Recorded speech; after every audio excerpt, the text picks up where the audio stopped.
बिस्मिल्लाहिर्रहमानिर्रहीम। अस्सलामुअलैकुम। आबिद हुसैन आपकी खिदमत में हाज़िर है। प्यारे दोस्तों, आज हम आपके साथ शेयर कर रहे हैं कि गांव में लोग अपनी ज़िंदगी कैसे गुजारते हैं और कैसे काम करते हैं। छोटे और बड़े लोग सब मिलजुल कर खेती बाड़ी और घर का काम करते हैं। आओ देखते हैं। छोटी परी को बहुत ज़्यादा शौक़ है गाय और बकरी का दूध होने का।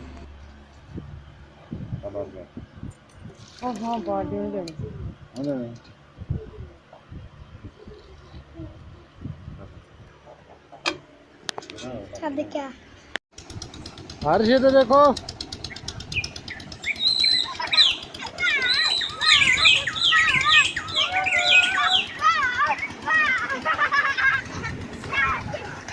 हर चीज इधर इधर ही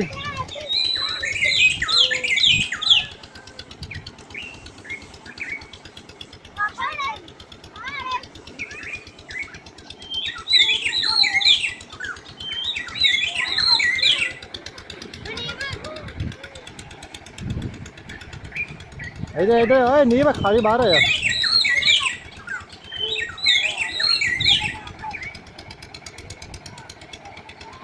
वहाँ खाली ना पड़ी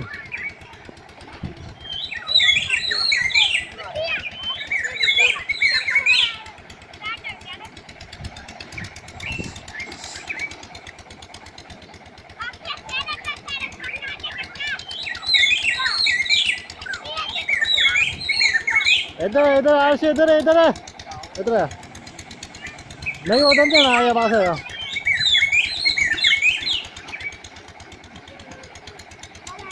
इधर है आ चलिए